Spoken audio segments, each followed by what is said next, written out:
Why hello there, ladies and gentlemen, cephalopods and lizards, and everything else in between. I'm Carl von Klaus, and I welcome you to the Steampunk Reviewer. Ladies and gentlemen, you join us here again for a glorious day here in Ipswich for the 14th annual steamship race. Going is good fluffy, there's minimal crows, and the wind is mildly gusty, if a little breezy. Taking their places today are Bombadil Bomber. Tuesday, you have a variety of gadgets, gizmos, and doodads to come to your reality, your realm, your time period, your plane of existence, to review your talkies, fresh from all of your videoscopes. I shall start with a review of an interpretation of our steampunk universe.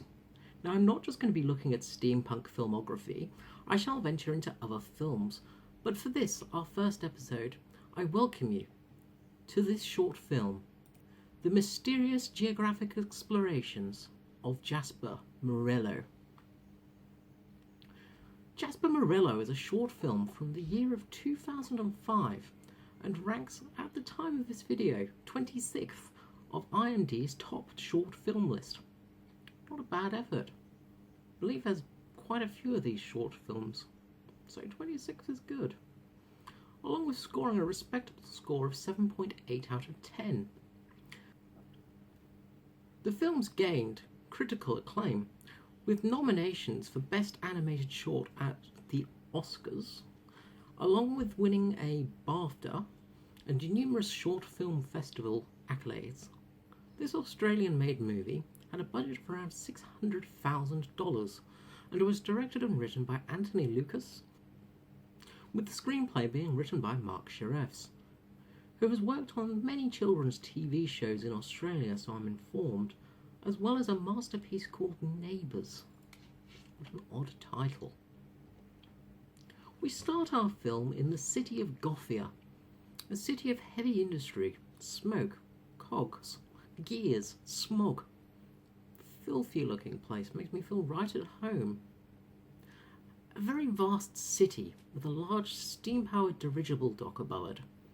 Now, for you that do not know what dirigibles are, it's a form of airship, a solid airship. Think of your Zeppelins. It borrows heavily from the Victoriana look, with all number of interesting devices and gadgets all around the place. One of the first things I'm sure you've all noticed is the art style of this film, similar to that of a shadow puppet show, much like the Indonesian Wayang silhouette shows. It also draws similarity to one of the earliest surviving animations, 1926 film The Adventures of Prince Ahmed. This gives this movie a very distinct look.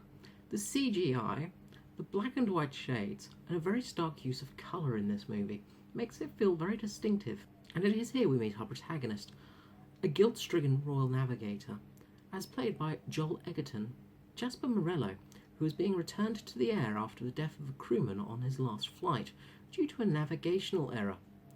He was off by 1 degree and crashed into a tower. He receives orders to be dispatched aboard the same ship the accident happened, the Resolution. Feeling a little nervous, his wife, Amelia, played by Jude Beaumont, who is one of the plague nurses, comforts him and gives him the strength to take his compass and head off for one long last flight. So you know this is going to end well. Day before retirement, and a nurse looking after people with the plague. Now I should explain here as well, there is a plague ravishing this city. Jasper heads towards the Resolution. We travel through Gothia. The city seems alive. In this 2D world, with the layering, it gives it almost a 3D feel. Very, very well done. The city gives off a feeling of an interesting environment, with plenty going on. And finally Jasper gets to his ship. A rather unhappy Captain Griswold, played by Tommy Drysat, meets him, unhappy to have him back on his ship. However, he can't do anything because the royal papers say that he's assigned to this boat. Such a frustrating place to be as a captain. I know his feelings. We also learn that this will not be a routine pathfinding voyage for a new trade route, but they will have a passenger aboard, a biologist by the name of Dr. Claude Boulogne. Helmut Backus plays this gentleman, also known as the Architect from the Matrix series. Not quite sure what the Matrix is. Something I should look into, maybe. He's on this trip to find the cure for the plague. As airship men tend not to get sick from the plague, he's hypothesized that it is the altitude that stops them from getting sick. As we go on with the trip, the doctor believes the cure may lay in the altitude. He starts performing a number of tests on the crewmen, mainly involving electrocuting them. Bloody good show, chap, bloody good show. Perfect way to test. We also learn that Dr. Boulogne has no idea about human biology. As Jasper speaks with his wife via the videoscope, the doctor seems to believe that women can procreate without a partner. And how a man's legacy only lives on via his work. I'm pretty sure that it does take two to create life, and, well, the child shares part from his father as well as his mother. Oh well. The Resolution runs into a rather large tempest. The storm swells up, tossing the ship around, and there's a bit of a pea soup outside. Out of the depths looms a large ship, the name Hieronymus, a large fishing vessel, and they soon crash into it. A beam penetrating the Resolution. She's seriously damaged and is going to go down rather fast. Captain Griswold gives the orders to abandon ship. The crew rush off before the dirigible falls into the murk below. As Jasper escapes, he trips, falls, and drops his compass. It vanishes into the clouds, never to be seen again. All aboard the Hieronymus, the crew call out in anger at the ship, for it was flying without any lights, a dangerous thing to do. They search the ship, not finding a single soul aboard. There seems to be damage all across the ship as well, like some form of beast has ripped it apart. As they keep on their investigation, the crew stumble across a room, the stench of rotting meat inside. As they open up, they find the fish. It's all gone. What a waste of fish. Shortly after, they also find the crew, who seem to have turned into skeletons. Never a good thing when crew turn into skeletons. Like any sane man would, Captain Griswold wants to return the ship home, along with the skeleton crew. However, he's persuaded by Dr. Boulogne to investigate the ship and the location from whence it came. An uncharted island that nobody has ever seen before, in uncharted territory, deep in the middle of nowhere. So, a group of skeletons on a ghost ship go back to where the crew possibly died. Has this man never read a horror novel? Does he not know what happens? Heaven's sake. As they head to the island, Jasper uses his last chance to call his wife upon the videoscope before they stray too far and the signal is lost. As he speaks to Amelia, she starts to cough. She has the plague. This sends Jasper into a bit of a panic, and he wants to get home to see his wife before she perishes. A scuffle breaks out on board the ship, and the good doctor tranquilizes the man as Jasper falls asleep. He awakes sometime later. The ship is getting closer and closer to this mysterious island. All of a sudden we hear a crewman coughing. He has also got the plague. Like any sane captain would, Captain Griswold sees sense and orders the return to home, only to be foiled by the promises of riches from the doctor once more. And so they fly onwards, towards the island. As the clouds part, they reach a strange floating island and decide to dock, go ashore and investigate. The crew start to explore as Jasper hears a strange song. He follows the tune and comes across an odd creature. A bird of sorts. It's not much to look at, but it sings a most beautiful song. He compares it to that of a siren, when all of a sudden, tendrils, roots, vines appear from nowhere, and Jasper is attacked. He screams in horror as the doctor watches on, not lifting a finger to help. The doctor, he seems not so nice after all. As he watches Jasper flailing, screaming in pain as he dies, the crew thankfully hear him. Captain Griswold charges over. Unleashing a volley of fire from their Tesla rifles, the beast falls to the ground. The Doctor screams in dismay that one of the specimens has been killed. The crew do not seem to share his view, however. Like any good crew would do with a strange monster, they cook and eat it. Being that the ship's cook was stricken down with the plague and close to death, they do a horrid job, charring it on the outside and leaving it raw in the middle. Jasper cuts it open and with the goo from inside takes it into the poor crewman, who eats it up. What a terrible last meal. Juices from some sort of beast. Yummy. But shock, horror, the crewman is cured. This, of course, leads to the Doctor wanting to take the alien monster onto their ship. Of course, the captain's not so keen on this idea and settles on taking the cocoons of the creature on Hieronymus instead. And with this, John Hurt is pleased that he's not aboard this ship.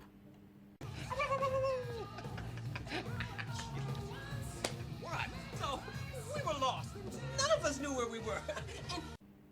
As we see the Doctor again, the cocoon is hatching. Well, that's a surprise, isn't it? Jasper exclaims in horror at this, and is coerced into not telling the crew and the captain, after the Doctor tells him that the crew, if found out, will panic and kill the beast, thus leaving his wife to die of the plague. Begrudgingly, Jasper goes along with the Doctor's plan. Finding out that the beast lives off the blood of humans, great. Vampire monsters on a ship with a mad doctor. What could possibly go wrong? As they travel back home, one of the crewmen managed to capture a wonderful flying fish off the bow of the ship. They decide to celebrate with fresh fish, good drinks, and a party. Jasper notices one of the crewmen that doesn't usually drink taking a glass off the Doctor. This raises a bit of a question for him, but he ignores it for now. The next day rolls in and the crewman is missing. It's decided his fate must have been falling overboard in a drunken stupor. However, 2 days later, a second airman vanishes. Jasper's suspicion grows, and he checks in on the Doctor, only to find the crewman being eaten alive. And then, from the shadows, the Doctor uses the same trick twice, injecting him with a vial of the green substance, knocking him out. As Jasper comes around, he's chained to the navigator's platform. The Doctor informs him, "Get us home, or you won't see your wife again." The crew, they're all monster food now. Jasper is caught in a hard place now. Take this possibly dangerous cure home, or let his wife die.